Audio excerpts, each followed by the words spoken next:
No worries, Wallace, thank you. Just before I do the introduction, and just while a few more people come in, Lydia, would you mind just keeping an eye on the waiting room? Thank you. I'm just going to paste the link into the chat, and I just need to navigate away for a second.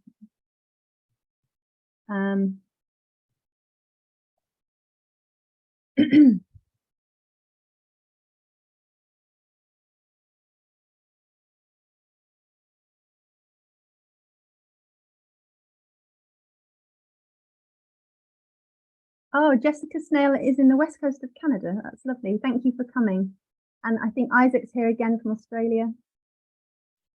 And Ted from Sweden. Thank you for coming. Yeah, I've just posted a link in the chat now, which will take you to the sort of program overview for Queering Ecological Futures, which is ONCA's program for Lost Species Day 2022. And this is the second in a series of 5 events, part of that program. So you can see them all, and 4 of the 5 are online if you want to join in. You've missed the one that was on Lost Species Day yesterday. So yeah, thank you for coming. It's great to have you here. I'm Persephone Pearl. I'm co-director at ONCA, and I'm also a co-founder of Lost Species Day, which is an recurring annual day on November the 30th, which offers a space for people to remember and tell the stories of species, cultures, ways of life, places, ecological communities, which have gone extinct, been driven extinct, or are at risk, imperiled. And this is the 11th Lost Species Day. So there's people here who've been involved and advocated for the project over the years. So it's really nice to see you and to kind of be introducing people to it for the first time. And what we've been trying to do over the kind of last 5 or 6 years with the program is to shift away from the emphasis from an exploration of individual species stories. So we started off with this, what we found very compelling, like the stories of extinctions, of Capitalocene extinctions. And so we started to invite people to mark, for example, like an anniversary of an extinction, like of the great auk, because we found those stories so compelling, like of the story of the last great auk egg being trodden on by a sailor. And then we had a Lost Species Day that was on the centenary of the extinction of the passenger pigeon, which was once the most numerous bird on Earth, and again on the 80th anniversary of the extinction of the Thylacine, which was this very sort of large charismatic mammal in Tasmania that had sort of all but disappeared from a lot of from memory. But over the years, with the kind of recurrence of the invitation and the day, and thinking about extinction and the range of emotions and the complexity of all the issues, we moved away from that focus on trying to think in more integral, holistic, interconnected ways. So we kind of explored pollinators and pollination one year, and then languages and cultures another year. And the calls became maybe harder for people to engage with, actually, because it wasn't such a simple sort of single issue thing. And we were looking much more at the systemic drivers, and talking more about white supremacy,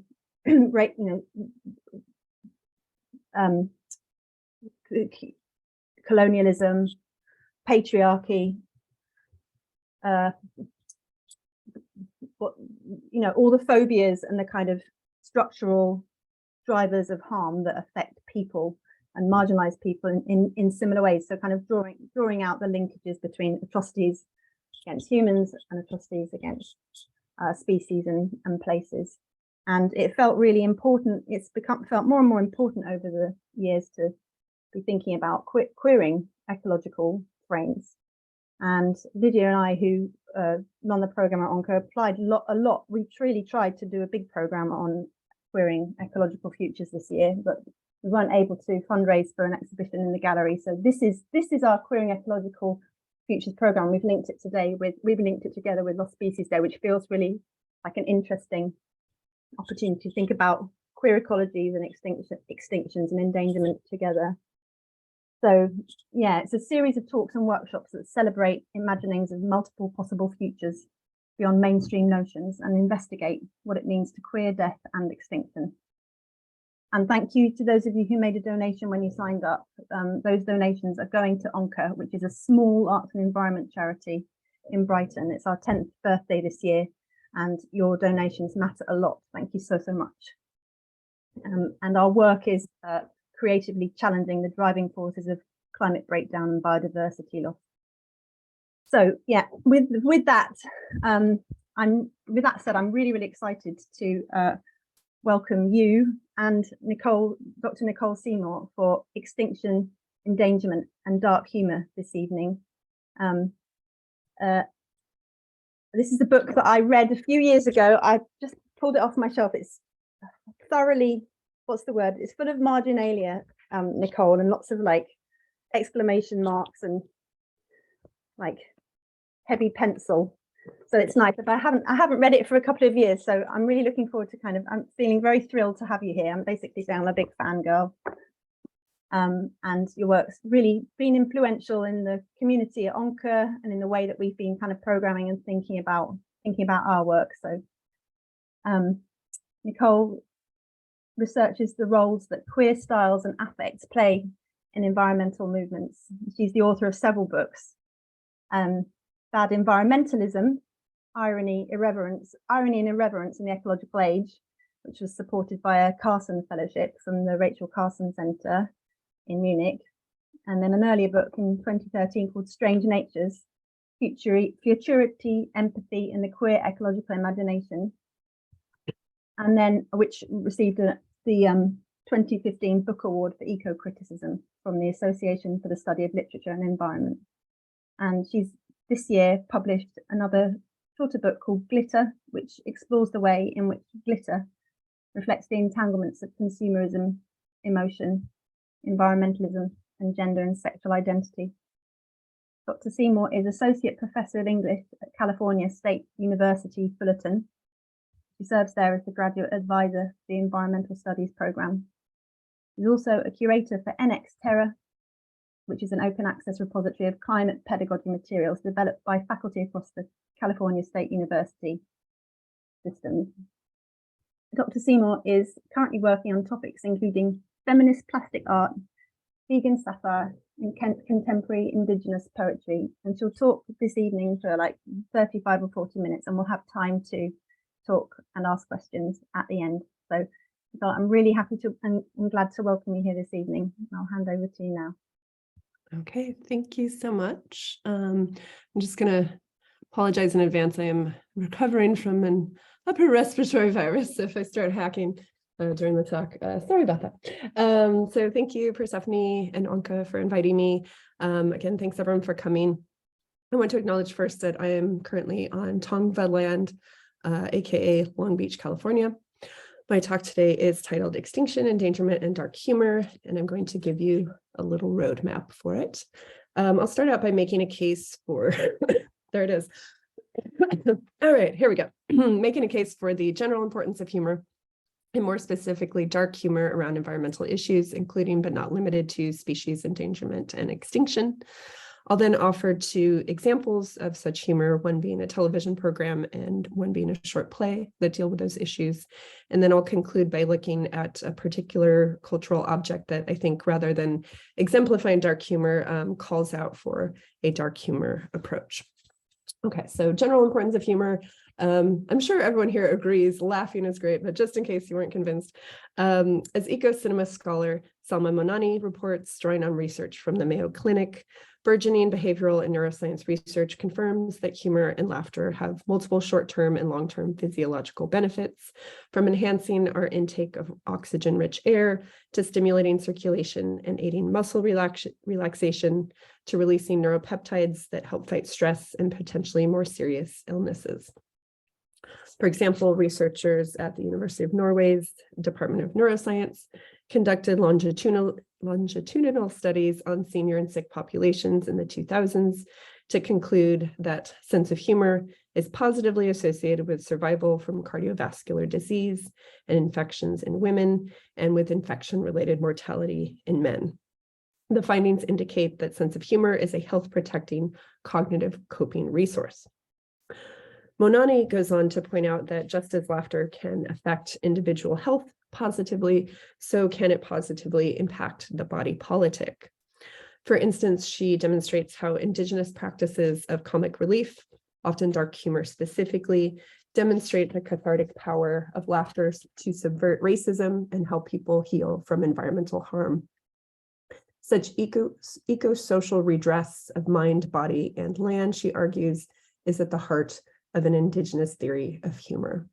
And I should do a little promo for her and say this is from a book that's coming out soon called Deco-Cinema. So it's decolonial eco-cinema. So Monani's ideas get us into the more specific importance of humor in grappling with environmental issues. And this is something, as Persephone mentioned this book, I've been working on this for quite some time. So this next little bit may be a retread for those of you who already know me, but at least half of this talk is totally brand new, so don't worry. Something for everyone here. So the jumping off point for this book was the prevailing perception in the West of environmentalists as finger-wagging nags, to put it simply. In fact, as I summarize in this book, the affects and sensibilities typically associated with mainstream environmentalism, whether fairly or not, include gloom and doom, guilt, shame, didacticism, prescriptiveness, sentimentality, reverence, seriousness, sincerity, earnestness, sanctimony, self-righteousness, and wonder. Compounding its reputation for sanctimony and self-righteousness and so forth, mainstream environmentalism is often known for being out of touch and unrelatable, what political theorist John M. Meyer has identified as the resonance dilemma. In many cases, lack of resonance is an issue of demographics. Writer Adrienne Marie Brown, who writes frequently on African-American, feminist, and queer issues, confirms Meyer's point when she states that, quote, for a lot of young people right now, the environment is an issue for the privileged or the otherwise issue-less. People who feel they are becoming extinct care less about the extinction of owls and oak trees.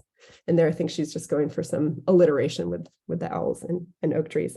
And this is actually, she wrote this 15 years ago, and I should acknowledge that I think a lot has actually changed since then in terms of recognition of environmental justice within major mainstream groups like the Sierra Club in the United States.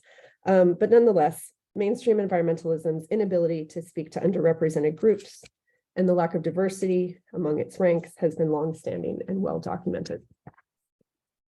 This lack of resonance can't be separated from affect, meaning tone, emotion, vibe, and so forth, at least in my opinion. So if you're already marginalized, affective appeals such as sanctimony and didacticism seem distasteful and overwhelming, particularly if they are divorced from the issues that directly impact your community. And if you're relatively privileged, such affect is not particularly appealing either. No one likes to feel bad, especially not about themselves. So in this previous book, Bad Environmentalism, I turn instead to a body of works that employ dark humor, absurdism, irony, irreverence. You get the picture. I'm not going to read another list again, but they use these to both address environmental problems and to critique mainstream environmentalism itself. Not coincidentally, many of these affective modes are closely associated with queer politics and theory, which is where I locate a lot of my work. So for example, Lee Edelman has claimed that irony is the queerest of rhetorical devices, while Jack Halberstam observes that, quote, indifference, ironic distancing, indirectness, arch dismissal, insincerity, and camp make up what Anne Savetkovich has called an archive of feelings associated with the antisocial strain of queer theory, end quote. Queer theorists are also known for their attention to lowbrow texts, frivolous pursuits, and marginalized subcultures, which describes much of my archive, as you'll see in a moment. So the works in my archive undercut public negativity toward activism while also questioning basic environmentalist assumptions, such that reverence is required for ethical relations to the non-human, or that expert knowledge is key to fighting problems like climate change. These works challenge how the movement typically reacts to problems such as sea level rise or species endangerment, and they question the movement's foundational concepts of nature. My book also questions the assumption that the primary role of environmental art is to educate. And this follows from my skepticism about knowledge, which in turn comes from several different sources, but something that was very influential to me was Karin Norgaard's book, Living in Denial, Climate Change, Emotions, and Everyday Life, where she finds that deluging people with information about environmental problems can backfire and lead to despair, apathy, and inaction. I suggest that a less strictly instrumentalist approach allows us to imagine additional or different capacities for environmental art besides education. So including bearing witness to crisis, enacting catharsis, raising activist morale, building community, modeling flexibility and creativity in the face of crisis, and inspiring what geographer Shiloh Krupar calls artful endurance. In fact, Krupar argues that, quote, play and aesthetic practices are central to political responses and coalitions, end quote. So put another way, things like humor and play are not distractions from politics, but central nodes of politics. All this said, scholars and activists have rarely recognized or employed humor in addressing species endangerment and extinction in particular. And this is, I'm going to get into some new stuff because Bad Environmentalism, that book, I actually barely talk about species endangerment and extinction. So I appreciated this invitation to sort of think about these topics. So as eco-critic Ursula Heise points out, the vast majority of media representations of endangered and extinct species rely on the genre templates of elegy and tragedy, despite the fact that, as she enthuses, quote, comedy emphasizes contingency and improbable modes of survival over predictability and extinction, and thereby opens up different cognitive and emotional attachments to the lives of non-human species, end quote.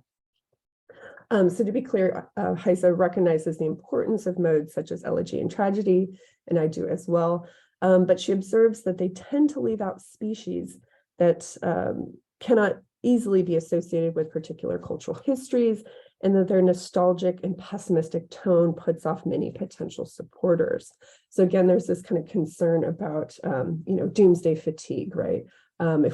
If the only way in which we talk about extinction is through elegy, then a lot of people might be turned off. And in fact, Heise's book, Imagining Extinction, The Cultural Meanings of Endangered Species, offers only one example of a humorous representation of endangerment and extinction. And that's Last Chance to See. I don't know if people are familiar with this. I'm not from the UK, and I actually hadn't heard of this before, but this was a 1980s BBC radio documentary series broadcast, and also there was a related 1990 book created by author Douglas Adams on the left, who's famous for Hitchhiker's Guide to the Galaxy, and zoologist Mark Carwadine. And the project was actually briefly rebooted in 2007 with Stephen Fry. So Adams and Carwadine take a very different approach to the topic at hand than we typically see. Instead of asking how a once abundant species becomes rare and then extinct, they come to wonder how certain species managed to survive in the first place. So for example, they discuss the kakapo, a highly endangered and flightless New Zealand bird dubbed the world's fattest parrot by the BBC. Adams and Carwadine report that once every 3 or 4 years, the female lays one single egg, which promptly gets eaten by a stoat, also known as an ermine. And obviously not every single time does the egg get eaten, or they would actually definitely be extinct, but you get the point. So given that Adams links such, in this project, Adams links such scenarios to his own very human mishaps and foibles, Heise concludes that last chance to see suggests that all of us, whether we are humans or non-humans, struggle to make it in a complex and often inhospitable world, and solidarity with each other would make this struggle easier. And again, she finds comedy to be effective at making that point. Scholar Dominic O'Key, in his study of museum exhibitions on extinction, agrees with Heise's overall assessment, noting that galleries and curators tend to engage with this topic mournfully through the effective register, resonances, and rituals of grief and loss. Like Heise, O'Key recognizes mourning as a powerful tool for drawing attention to extinction, but finds that it prompts many pressing questions. For example, these are his questions. Is the predominant focus on grief and loss quite as powerful, as effective, or as necessary as these exhibitions imply? And he's talking about several different exhibitions, but one of his main focus is from the Bristol Museum, where they took taxidermied animals that had gone extinct and attached little mourning veils over their faces. He also asks questions like, why did the animals have to wear the mourning veils instead of the visitors, which I think was an interesting question. Okay, so his other questions were, do these emotions really produce future action? To what extent might a curatorial reliance on eco-mourning also generate new problems or limitations that require critical attention? And he proceeds to enumerate those problems and limitations, including that mournful attachments to extinction tend to produce or demonstrate a nostalgic and ahistoric vision of a previously pristine wilderness, now long gone, a romantic reverence for nature, which elides its fundamental ambivalence toward us, a preoccupation with charismatic animals instead of the so-called uncharismatic, ugly, or boring species, as well as a sense of static, hopeless finality.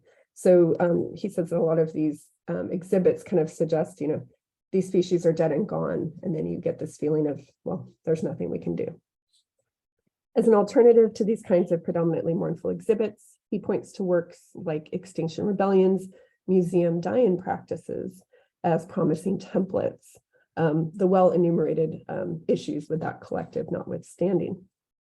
As O'Key reports, the die-in is a combination of elegy on the one hand and performance, play, and camp on the other, and it fuels mourning into action. Okay, so that was a big theoretical piece of the talk. So given that the affective and formal templates of elegy and tragedy present potential problems, or at the very least have become banal in their dominance, and given the relative dearth of examples of humorous approaches to endangerment and extinction, I'd like to present two additional examples of the latter types of approaches. I think these speak in interesting ways, not just to endangerment and extinction, but also to their underlying and accompanying discourses and ideologies. Okay, so my first example, again, if you've read my last book, yeah, you're familiar with this. This is the MTV program Wild Boys, excuse me, a spinoff of Jackass, which ran from 2003 to 2006. The program marries the Jackass penchant for shock tactics to an interest in animals and the environment, following stars Steve-O on the right and Chris Pontius on the left as they travel to various global locales, interact with non-human creatures, and participate in local cultural practices. And I tried to take some screenshots, but Apple TV doesn't let you do that. So I'm just going to give you this image to look at as I describe another scene. So this is a caiman biting Chris Pontius's earlobe. So a representative Wild Boys bit filmed in Belize, for example, features an otherwise naked Pontius filling his thong with nuts and availing himself to a great curassow bird, which happens to be listed as vulnerable on the IUCN, International Union for Conservation of Nature, red list of threatened species. And just in case you're not familiar with the distinctions between vulnerable, endangered, extinct, there's just a quick image there. Okay, so the bird pecks at Pontius's pecker, as it were, and then goes for his nipple. She thought my nipple was a nut. What kind of woman is she? Pontius deadpans. And there's a lot of this kind of humor throughout the program. So sexual innuendo vis-a-vis animals, drag performance, including animal drag or fruit drag, as you see here, and so forth. Wild Boys defies many classic nature/wildlife programming conventions, including a didactic stance involving the use of paternalistic and disembodied male voiceover narration, the close association of the film's knowledge claims with scientific authority, although scientists are rarely visible, and decontextualized visions of sublime nature devoid of humans. And that's from Luis Vivanco, but I think it sounds a lot like the things that Dominic O'Kee was talking about. And yet, I want to claim that Wild Boys could be construed as undertaking conservationist or environmentalist work of some kind, insofar as, number one, it imparts admittedly limited information about non-human animals, and number two, it occasionally expresses concern for the human-made problems those animals face, such as habitat destruction, overfishing, and light pollution. So for example, again, this is not a related image, but just to give you the vibe, in season 2's Florida episode, the boys prepare to stage a race with a group of baby loggerhead sea turtles. So they're making the sea turtles race each other. All 5 species of which are currently threatened or endangered due to coastal development and lighting on beachfront housing, which, as the boys explain, disrupts reproductive patterns. Pontius tells the audience in a hushed, mocking tone, "We have to film this segment with our special night vision cameras so as not to disorient the turtles. They get confused very easily. Some would call them idiots."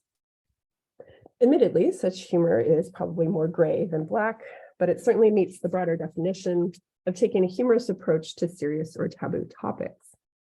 In these moments and countless others, Wild Boys gleefully flouts reverence for non-human animals, including vulnerable and endangered ones. On the most immediate level, I think such moments provide a kind of perverse pleasure. So we're not supposed to have these, bad feelings or think these naughty thoughts. We're not supposed to make fun of animals, right? So we feel some kind of relief in accessing these feelings.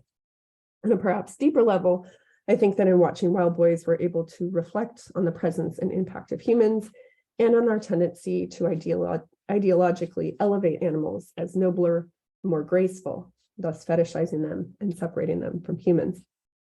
Consider Timothy Morton's claim that, quote, "putting something called nature on a pedestal and admiring it from afar does for the environment what patriarchy does for the figure of woman. It is a paradoxical act of sadistic admiration," end quote. The program indicates that not revering or sanitizing non-humans does not equate to doing harm to them. After all, in this last example, the boys still take care and precaution in approaching the turtles, and they reveal their plight to a mass audience, even as they make fun of them, which of course the turtles don't know they're being made fun of, right? At least I don't think so. In fact, not revering or sanitizing might entail a kind of pragmatic validation of non-human existence. Relatedly, and finally, Wild Boys questions the commonplace notion that sentimentality best enables sympathizing. Indeed, it's only when the boys throw off sentimentality, when they make jokes, horse around, expose their tender flesh to maws, claws, beaks, and in one particularly memorable case, a fish hook. So Steve-O puts a fish hook through his face and gets thrown overboard a boat, which is a whole other story. It's only when they do these kinds of things that they can bear direct witness to the drives, needs, and pain of non-humans. Okay, so I'm turning to one more example. Canadian playwright Elyne Quan's 2015 short play Cuisine, which was produced as part of the biannual drama project Climate Change Theatre Action, launched by Chantal Bilodeau. And I'm going to make Richard be a volunteer just because I know him. So I'm going to ask you to read just a couple lines, and you are number 3. So that's all you have to know is you're number 3. And for Stephanie's going to be number 2, and I'm going to be number 1. Okay, and I'll prompt you. Okay, so Quan's 5-page play takes place in a restaurant in an unnamed location where 3 characters, unnamed except for the designations of 1, 2, and 3, enjoy a meal. And let's start with this exemplary excerpt. Okay. "I heard the chef sources all the spices he uses in the kitchen himself, like he travels to whatever country has that particular spice and hand selects the best specimens. I heard that he flew to the last remaining saffron field to personally pluck the saffron stamens himself. With all the flooding in the world, he has to make sure that what he's paying for is quality." What we're paying for, you mean? Touche. And then the stage directions read: beat, So here, the issue of species endangerment. Thank you, by the way. I'll call on you again briefly. The issue of species endangerment is directly raised with the saffron illusion, right? And this is based in reality, as many of you may know. This is a 2019 article by Aliyah Bashir. And I don't know if you can read the subtitle, but it says, "Drought and climate change are threatening the livelihood and traditions of Kashmir's saffron farming families." And this is kind of just a side note, but I appreciate how this the subtitle acknowledges human and non-human entanglement, right? Referencing human lifeways that are endangered along with non-human. And I think Quan's allusion to saffron is particularly important given the quote unquote plant blindness that pervades discourse around species endangerment and extinction. And plant blindness is a term from Elizabeth Schussler and James Wandersea. That's obviously kind of an ableist term, but I think it's conceptually striking. So Jared D. Margulies et al. Report that, quote, "a wide variety of plant species are threatened by illegal wildlife trade, and yet plants receive scant attention in policy and research, a matter of pressing global concern." And in fact, 3 years ago, Science magazine reported that twice as many plants have gone extinct as birds, mammals, and amphibians combined. So it's not just that charismatic megafauna receive more attention, it's that fauna, period, receive more attention compared to flora. And I go so far as to say that when the average person hears the phrase species extinction, they don't think about plants at all. But most importantly, for my purposes today, I think we can see in this excerpt Cuisine's dark humor. Specifically, the play satirizes exploitative consumer culture. Excuse me, human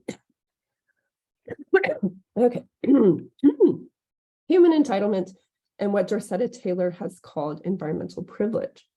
So notice how that, quote, "last remaining saffron field" becomes not a cause for concern for these characters, but a badge of exclusivity. In this sense, humans might be seen as driving extinction, at least semi-consciously rather than unconsciously. I should also note that Quan's decision to not give her characters names suggests that the aforementioned behavior is widespread. So it's a structural rather than an individual problem.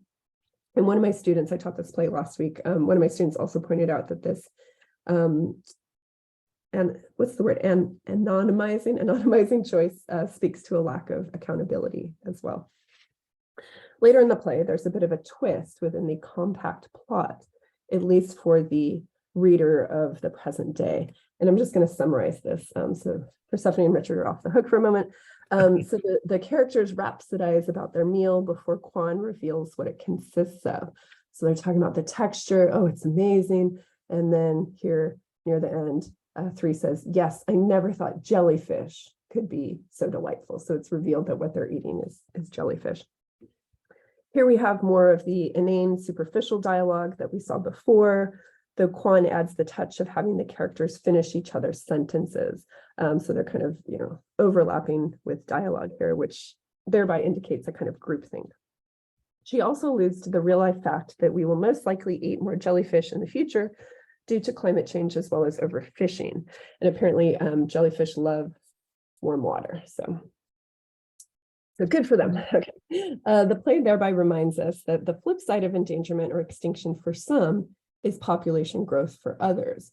Certainly an ironic, if not actually a humorous outcome.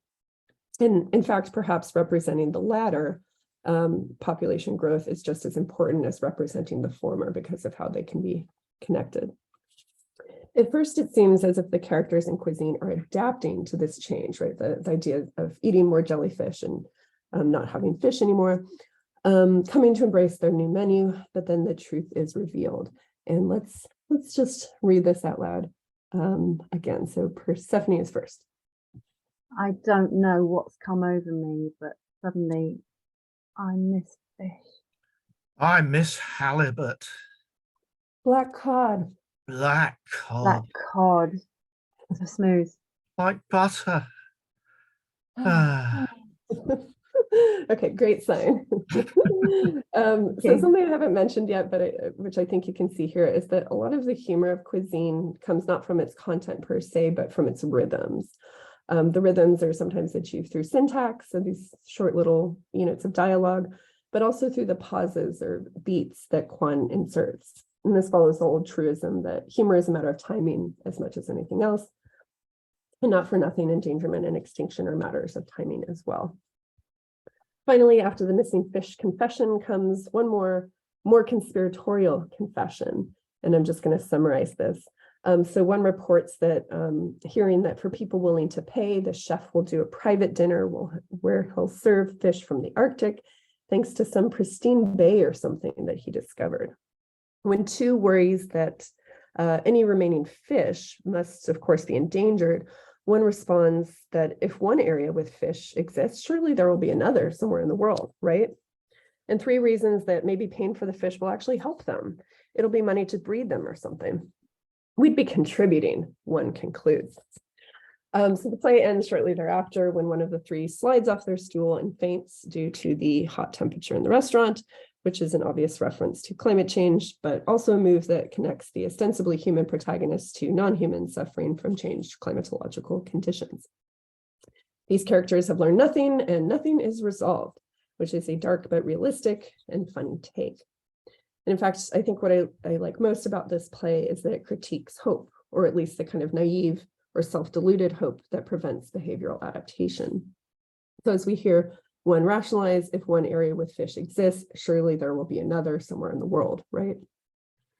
And I talk in Bad Environmentalism about how despair and hope are often merely different sides of the same coin, a coin that represents humans' passive desire for certainty and neat narratives about the future. And I've argued further that optimism about the environment can be easily co-opted, even used to license further destruction. So in this sense, dark humor seems to be a crucial alternative. Okay, so I'm starting to wrap up. And the last example I want to mention is one I'm still thinking through. So I'd love to hear your thoughts in a moment. And this is not, I don't think, an example of dark humor itself, but rather something that is ripe for critique through dark humor. And so here it is, the Extinct Animals Bedding Collection from Moooi, which is a Dutch home design and decor company. This is not a joke. So they say, go to bed with our Extinct Animals Bedding Collection, inspired by the Museum of Extinct Animals. Discover duvet covers, sheets, bedspreads, cushions, and much more made from silk, wool, and sustainable satin cotton and luxurious finishes. With the Extinct Animals Bedding Collection, you'll never want to leave your cozy bed. So Moooi described themselves as, quote, serious about design, playful in our approach. But whatever playfulness they might like to think they display here doesn't land, or at least not successfully. Sorry, at least not successfully for two reasons. First, the narrative around the collection is rather incoherent. It took me a while to figure out that the animals in question are fictionalized, as is the Museum of Extinct Animals from which they are drawn. Second, and relatedly, the animals are not fictionalized enough, in my opinion. So to compare it to Cuisine, it doesn't exaggerate things enough to constitute satire or to produce humor. For example, the website introduces us to one of the extinct animals, the dodo pavone. So again, that's fictional. So aspects of this animal are fictional as well, fanciful, such as its red-tipped beak and powder-puffed tail, but other aspects are not. So the website recounts that the dodo pavone was found in Mauritius, just like the real dodo, and that it was flightless, just like the real dodo. Further, Moooi offers no self-reflexivity, no indication that designing a bedding collection based on extinct animals might be tasteless, or that the tastelessness might somehow be the point, as I've suggested about Wild Boys. It's hard to tell what, if anything, the collection has to say about endangerment, extinction, nature, or non-humans, or anything else. So I can only conclude this example is calling out for the kind of treatment that Wild Boys or Elyne Quan could offer. And I actually think if the characters from Cuisine were real, they would definitely be buying the Extinct Animals Bedding Collection. Perhaps if we could fire up our own dark humor brains, we could imagine a version of the bedding set that would say something about extinction or endangerment or anything else through dark humor. So that version might mix actually extinct animals like dodos with, say, house cats, which are not threatened, but regularly devoured by coyotes near where I work. Coyotes are now overplentiful in California and much of the US due to habitat destruction, as well as the obliteration of their natural enemies, such as wolves. So they're kind of like the jellyfish of open land. Maybe this is all too much work for a set of sheets to do, but I'm interested in the more complex articulations of endangerment and extinction that allow us to see the larger web of relations that are affected by those phenomena. Or to get a little baser, we could pursue the fact that we're talking about bedding specifically, not tea towels or placemats. And we could ask what intimate or even erotic and sexual resonances the topics of endangerment and extinction might activate. And here I'm inspired by, maybe some people know this, a German collective known as Fuck for Forest, which made and sold porn to raise money for Amazon forest preservation. And like Extinction Rebellion, there were some issues with this group, but it's an interesting idea, right? To fuck for forest. So maybe there's a version of the bedding that might exhort us to sleep for saffron or hump for the humphead of rasa, which is another endangered species. But I'm really going off the rails right now, so I think probably time to rein it in and abruptly just say thank you and see what ideas and questions you have. I want to hear what you think about the bedding, what we could do about it or say about it. So thank you. Thank you so much. I like that idea of humping for the hump-headed rat. I actually looked up a list of endangered species. Did you come up with some more? Hoping there was like a name that said something sexy, and there it was. Yeah, Right. thank you so much. That was fascinating. I'm sure we've got questions. Does anybody want to just unmute their mics and speak up, or would anyone like to put something in the chat? Would you buy the extinct animals bedding collection? Could start with that.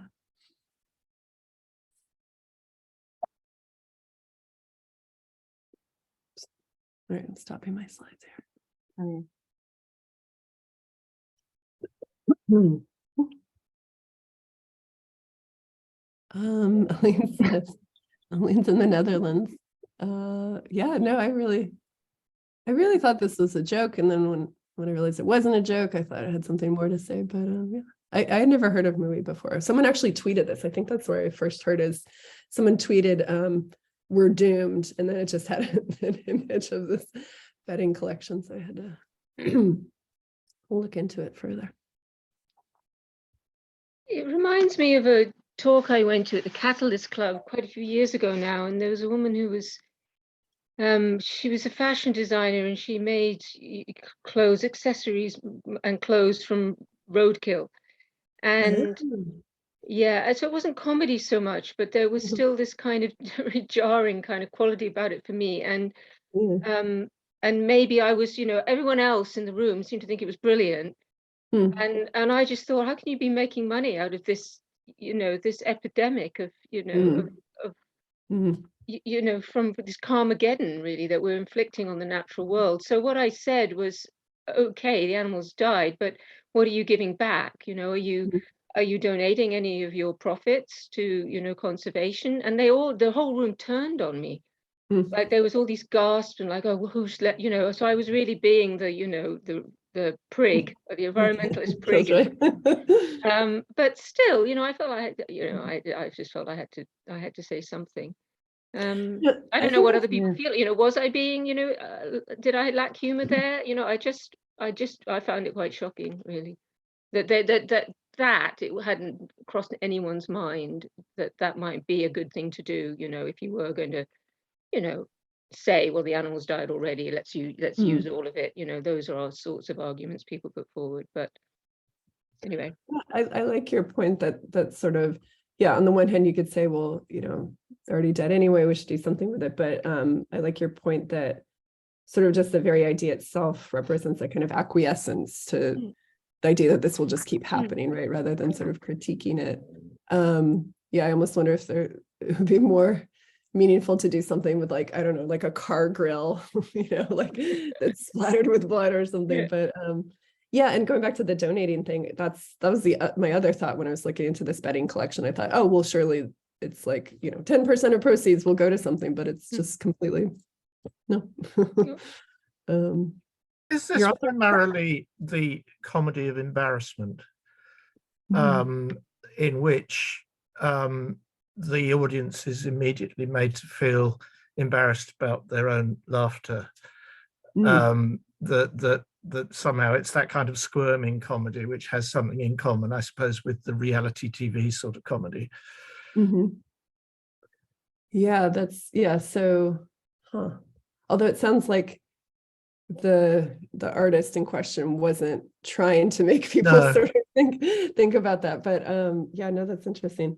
You're also both reminding me that sorry, this is kind of a tangent, but the Oki article I really recommend. I wonder if I can attach this actually. It's called Why Look at Taxidermy Animals, which is a play on John Berger's Why Look at Animals. And he talks about all these museum exhibits that use taxidermy again for these like mourning rituals, but he doesn't really mention the fact that taxidermy is often funny, right? So there's like that Instagram account like Bad Taxidermy, where like, you know, the eyes are like, you know, looking in different directions, or just, I mean, maybe not laugh out loud funny, but there's something sort of like grotesque or playful about it. And so I guess that's just something I'm still thinking about, how taxidermy as a form doesn't always work in a mournful way. You know, it can be sort of perverse or ridiculous, or, you know, these taxidermy things where, you know, like mice are like wearing little nightgowns, or, you know, you've seen like all sorts of gross things like that. So yeah, anyway, kind of a side note.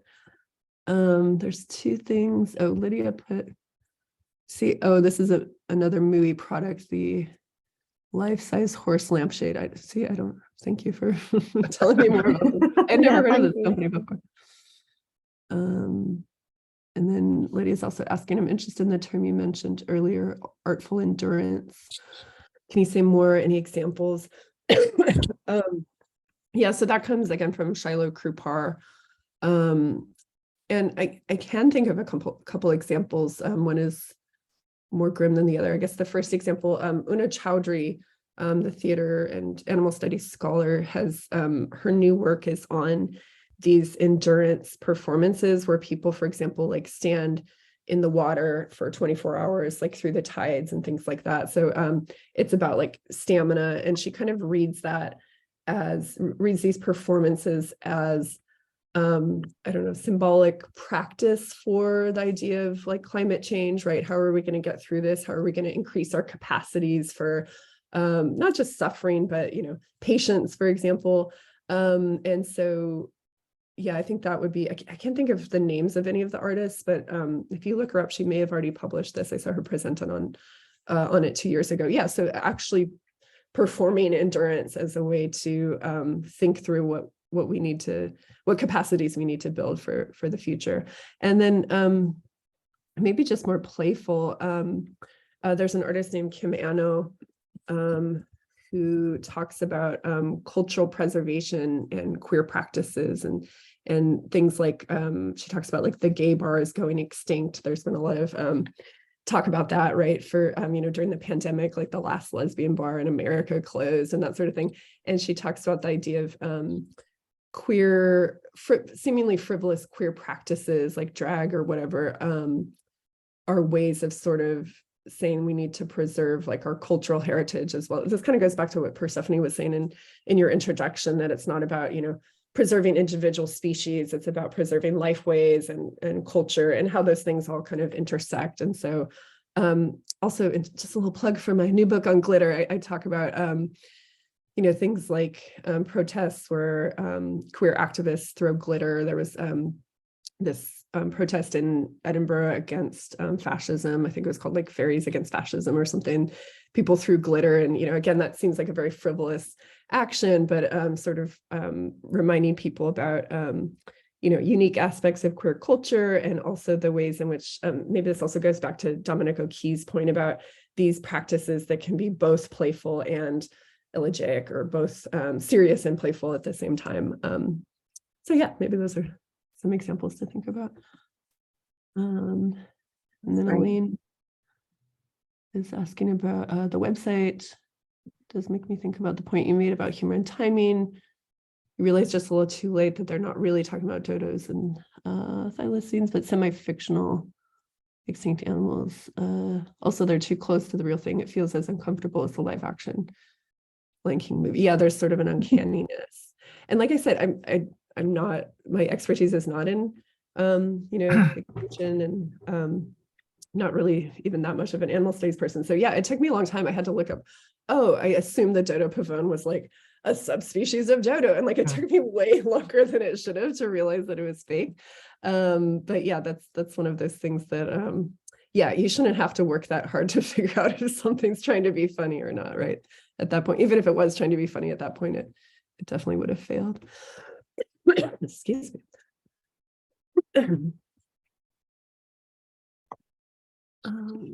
Curious, isn't it? Sorry, what's that? Is there a difference between bad taste and tasteless? Ooh, bad taste and tastelessness. Ooh, I'd have to think about that. I just wonder if like Wild Boys is an example of bad taste, whereas Yeah. like Extinct Animals is an example of tasteless. Yeah. So like humor that misses the mark, Yeah. or that it's not the humor. It misses the time. It's like poorly timed humor, like the roadkill scarves, or it doesn't work. It just makes you uncomfortable. I kind of argue against instrumentalism in the book, but I think I want to be instrumentalist for a moment and just say, sorry, in my previous book, and just say, yeah, I think, you know, what I like about Wild Boys is there's still this moment where you can say like something productive is happening, right? Something is being done, right? So I actually learned a lot about like endangered and extinct animals from watching the show, when that was clearly like not the main point. That's not what they were going for. And so, yeah, there's bad taste. It's done in bad taste, but I still think what they're doing is environmentalist, right? And they're actually in real life, both of those guys are vegan activists. So Steve-O was sort of famous for like scaling this freeway sign that had the exit towards SeaWorld, which is like this marine theme park. And he defaced it to say SeaWorld sucks. And so he does a lot of these stunts that, you know, he does much more than I do, right, in terms of activism. And so what's my point? Yeah, I would say that they are performing, or they are doing activism in bad taste. Whereas, yeah, I think you're right. I think tastelessness is something different, where like with the bedding thing, like I was saying, there's no way that they're A, recognizing that what they're doing is tasteless, or B, saying like, we're meaning to be tasteless and here's like the function of that, right? Yeah, it's just sort of like failed communication. Yeah, it's just kind of, yeah, a limp. It's just sort of meh thing. Oh, interesting. Yeah. Differences is that Wild Boys are making entertainment, whereas Moooi are making profit. They're people's interest in climate issues. Yeah, I mean, I assume the Wild Boys are making a profit as well, but again, they're you know, they're doing all this fairly high profile activism. Steve-O also works with Farm Sanctuary, which is you know, rescues animals that have been in bad factory farming conditions. So yeah, I'm a big Wild Boys apologist and a jackass apologist, as you can tell. I'm like, no, it's really not. It's good. It's good. Yeah, I wasn't sorry. Yeah, I wasn't saying it in a way that to make it a frivolous thing, more in a way that, so more you've all sat down and thought, how do we make money out of people? Right. Whereas you see what I mean? Whereas like obviously the Wild Boys are like, this is interesting to us. How do we frame that within our kind of framework and our subjectivity? Whereas I think Moooi is a little bit more, I mean, it's capitalist, right? I mean, they wanted to make money off dead things. So Yeah. that's kind of what I was saying. I wasn't dissing your Wild Boy. Also, it's good to know it's Moooi, I guess. I was saying Moooi. Oh, yeah. Moooi. Yeah, no, it sounds like people have heard of this. Was totally brand new. This is one of those things I learned on Twitter. And now I'm very sad about the demise of Twitter, because I can't go on anymore. But this is how I learned about, you know, tons of pop culture stuff that I wouldn't have known otherwise. Are you boycotting it? Yeah, I mean, okay, I did retweet this event. Oh, thank you. All for good reason. But yeah, Trump is coming back on, I guess. I just can't. Oh, Richard's talking. Yeah, Wild Boys are characters the audience gets to know. Yes, like The Simpsons, who combine exaggerated absurdity with good-heartedness. Yeah, I write about the Simpsons movie in the book as well. So yeah.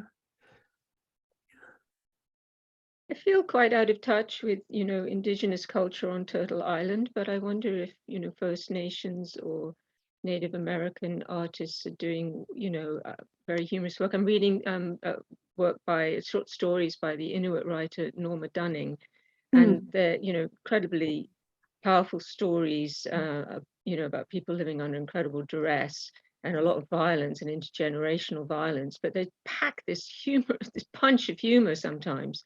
And it really is this coping mechanism in a way, like to turn things inside out and around so that you can make it through, really.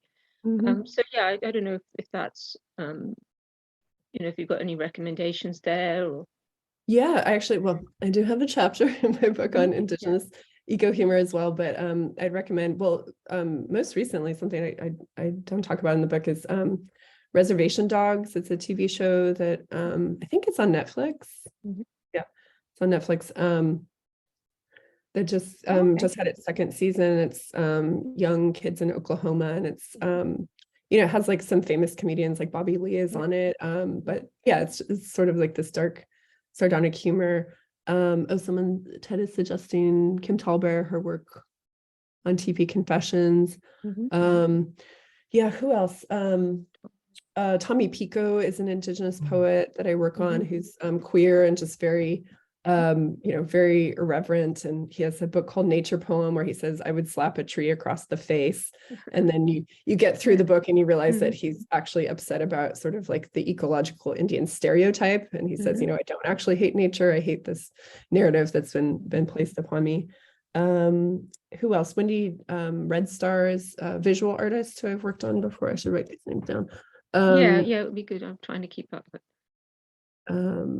So Wendy Red Star does these panorama where she is wearing traditional clothing, and there's trees and birds and deer and stuff. And then when you look closer, it's actually astroturf instead of grass. The deer are cardboard cutouts. So really kind of like making fun of the ecological Indian kind of stereotype. Who else? I'm kind of blanking out. Oh, and there's a group called the 1492s. Or sorry, 1491s. That's a very important difference. So not 1492. So pre-colonization. They're a comedy sketch, Indigenous sketch comedy troupe, and you can find their stuff on YouTube. And also just Salma Manani, who's a good friend and colleague. Her book is coming out soon, but she's also published on Indigenous humor, and the book will talk about it specifically about cinema, and there's a new generation of Indigenous filmmakers she talks about who are making sort of like comedies, but also she talks about a lot of different genres. So like the Indigenous zombie movie is like a whole subgenre from North America. And yeah, so good question, thank you. Missing some other stuff here. Let's see, Naya or Nia? I'm aware, Nicole, that we've reached 7:30. I'd love you to finish this bit. Do finish taking questions. I just think I'm aware you're running out of throat power, and we've reached the end of the hour, so I don't to exhaust you too much. But yeah, thank you. If anyone needs to leave, do not feel obligated. So just wondering if laughing with animals or generally humorous gaze toward animals create a touristic attraction. Yeah, laughing with animals. Yes. Hi. I'm just wondering, do you see commonality with absurd humor that would target things like regeneration? So I'm just thinking about the anti-capitalist kind of trope more generally, and I have a friend called Heather McLean, for example, who has a character called Toby Sharp, who's an urban innovation expert, and she's just a parody, and like we end up in a situation where they're living in Portaloo cabins because he's trying to innovate responses to capitalism. But she draws quite heavily on I'm just trying to pronounce the name and get it right. It's Vanessa Machado de Oliveira's book, Hospicing Modernity. And that draws heavily on Indigenous scholarship. Well, she's an Indigenous scholar herself, and achieved amazing things against the odds, I would say. But yeah, what I mean, what we're trying to do with my mentor, her name is Catherine Gibson, and she writes as J.K. Gibson Graham. She tries to bring economic subjectivity through human geography into the well, we're saying like more than human, non-human. I'm reading stuff about thinking with the land at the moment, and I like the terminology of earthkin. I think there's something with earthkin that doesn't other the non-human. You see what I mean? We don't have to talk about non-human others. We can say earthkin, and I think that it's quite generative. But anyway, in the space that we've operating in, it's more about economic subjectivity, but definitely it's non-capitalist and environmentalist at the same time. So I just wondering, do you see a kind of commonality between these two things when we think of absurdist humor, that we would target capitalism as much as we would target the environmental? Yeah, I mean, I think that's definitely what Quan's play is doing. My students were like cracking me up with, they were giving presentations on it, and they were like, so we all know rich people are evil, blah, blah. And I was like, I mean, like, let's have some nuance, but yes, you're correct. But no, I hadn't actually thought about this idea of, you know, sort of the regeneration and, you know, I mean, yeah, obviously, like there's like Jurassic Park or whatever, but yeah, there was a recent radio show I listened to where this person was talking about, you know, where we are with reviving extinct animals or whatever. But yeah, I mean, I feel like it falls into the Elon Musk idea of, you know, people that are just doing these kind of moonshot things without doing any kind of on the ground, you know, connecting to local communities or thinking about, you know, like animals that are about to go extinct, right? That might be important for them. So yeah, that sounds like it's absolutely ripe for parody. And I will look up, did you say Heather McLean is the name of? Yeah, Heather McLean. C-L-E-A-N. M-C-L-E-A-N. I think she's based in Canada now. Okay. But yeah, I mean, our premise is that, you know, your economic subjectivity and your environmental subjectivity are one and the same there. Yeah, I will look into that. Thank you. I'm not, haven't gone in that direction yet. And thank you everyone who I know has to run. There was just one more. Oh, someone was asking, Elyne was asking if I've written about Ice Age. I think I promised in this abstract that I would, and then I just ran out of time. So I've actually still not seen the Ice Age series of movies, but maybe over winter break I will check that out. Naya had a question. I like that you have a good reason to do that. It's very good. I'll still have to think about Naya's question because I don't know, making animals look funny, is that the same as you know, kind of a touristic thing? I know I like it when the wild boys make fun of animals, because I think what's implied is this idea of that's for the humans, right? Making fun of the animals is this comic relief for humans, and the animals don't know. Again, maybe they do know, but I think they don't know. But I'll have to keep thinking about that. So, thank you. Oh, and then Naomi's mentioning Norma Dunning, the Inuk writer. Thank you for that suggestion, for that reference. Okay, right. You've answered everyone's questions really brilliantly. Thank you so much, Nicole. Yeah, it's great to hear from you. It was fascinating. You left us with so much to think about. Yeah, that's well said, Naomi. Thank you for thank you for this twist on the state of things. It's so refreshing to think about the lenses that I'm looking at the world through and considering situations with. Yeah, it's super refreshing. I'm gonna read glitter. I'll get glitter. No pressure. Yeah, thanks for sticking around. And yeah.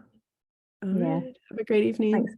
And if people want to come back for any more of the program, then we've got an event called Queering Decay next Tuesday, and then live action role play LARPing with the land the following Monday, and then non-binary listening on Tuesday the 13th.